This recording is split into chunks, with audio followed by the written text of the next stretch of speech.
Why would we take Ukraine's side? Why wouldn't we on Russia's side? I'm totally confused. Those are the claims stacked up against the facts right now. I'm joined by Congresswoman Abigail Spanberger of Virginia, a former CIA case officer and member of the Foreign Affairs Committee. Thank you for being here.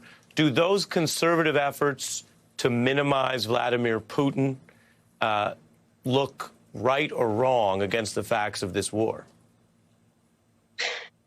Those comments are extraordinarily disgraceful, and they were frankly disgraceful at the time because any person who was in elected office or close to elected office had a very clear understanding of Vladimir Putin's aggressive means by which he wanted to take and maintain power within his own country, his incursion into Crimea, his efforts to influence and impact the United States' election. I mean, issue after issue after issue, we have known that this is who Vladimir Putin is, and it should not have taken the murder of mothers and babies in a maternity ward or the shelling of a theater where civilians were taking cover for anyone to understand how dangerous this man is.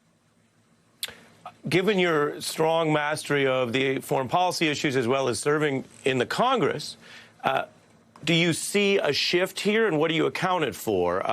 As I did also mention, when it comes to the recent votes, the vast majority of the Republican Party has been joining Biden and your party's efforts to go at Putin, to sanction him, to do everything but put boots on the ground, which is very different from some of what we just heard and certainly under the last president. Well, I think what we're seeing here is that for years there was an effort to not only appease Putin, but appease Trump. And certainly time and time again, former President Trump excused Vladimir Putin's behavior. He defended him. I think the Helsinki press conference was an unforgettable, particularly those of us with the national security background, an unforgettable vision to see the president of the United States take the side of the leader of the Russian Federation, Vladimir Putin, over his own intelligence services. That was an extraordinary day. And then fast forward, when there were reports and intel reporting that Vladimir Putin was putting bounties on the heads of U.S. soldiers in Afghanistan payable to the Taliban, and we saw defense after defense after defense. I mean, time and time again, the former president defended Putin. He's continued to do so. And so, unfortunately, when he was the president, far too many people fell in line with his defense of Vladimir Putin, and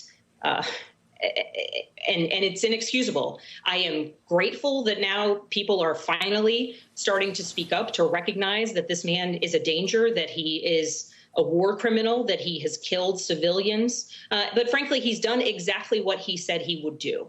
And so it is good that more people are standing up and recognizing that Vladimir Putin is a war criminal, that we have to put the most crushing of sanctions against Russia that we can, that we cannot treat Russia like a normal country because it is not functioning like a normal country, that we have to continue to provide incredible quantities of aid to the Ukrainians as they've been fighting for their freedom. But let's remember that it was also the former president who tried to withhold military aid. The threat of Vladimir Putin invading Ukraine is nothing new. It is why for years we have provided them with military aid so that they would be able to have the posture to demonstrate their own strength and to keep Russia defensively from invading and to be able to react if need be. And we think back to just a couple years ago when the president attempted to leverage that aid on a call with President Zelensky for a political favor. This is the reason that former President Trump was impeached the first time.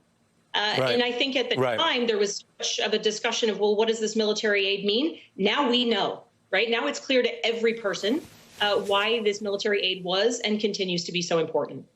Well, that goes, and Congresswoman, you make several important points, including your emphasis on the reality of the foreign policy stakes. And while people are busy living their lives, and we know America's been through a lot lately, the type of misinformation or outright lying about what you just referred to was swallowed by people They heard that maybe it wasn't such a big deal. Maybe Putin's not so bad. Who cares about Ukraine, quote unquote? And at that moment in time, it was more believable. So some of those voices I showed might have known better, but lied to a lot of Americans about that who accepted that. My final question to you is about political realignment. We hear about that in so many contexts. If you look in the modern era, of course, foreign policy has been a big part of domestic politics. We had a Cold War we all know about, and we had the post-Cold War period. We had the 9/11 period. Then we had the Democratic Party's evolution from a basically pro-Iraq war to anti, which is what Obama rode in through. We had all of the domestic partisan debates over Russia, even if maybe they shouldn't have been partisan, in the Trump era, some of which you just walked us through and which looks even worse today. Now we have this new fissure. Do you see this as a long-term realignment for the Republican Party? Do you see that being something that's constructive? Or do you think this is just under the heat of the current war, and in a year we might hear more about how, as Rudy Giuliani was saying, Putin was just so much more decisive than American presidents? I'll defer to my Republican colleagues to kind of create the path forward for themselves and for their party. But I think that now is the time for choosing. We are seeing an assault on a democratic state in Europe by an oppressive authoritarian regime that is trying not just to invade Ukraine, but to defeat the democratic ideals that the Ukrainians are fighting for and dying for. And we, as the oldest democracy in the world and a beacon of hope that other nations have long aspired to emulate, have a responsibility to not just defend democracies like Ukraine, to not just provide them what they need, including, you know, thousands and thousands and thousands of different javelins and stingers and ammunition and grenade launchers, et cetera, but to defend the ideals that Ukrainians are dying for. And so I hope that they'll choose correctly and invest in not only supporting our Ukrainian allies, but supporting our own democracy at home. Yeah.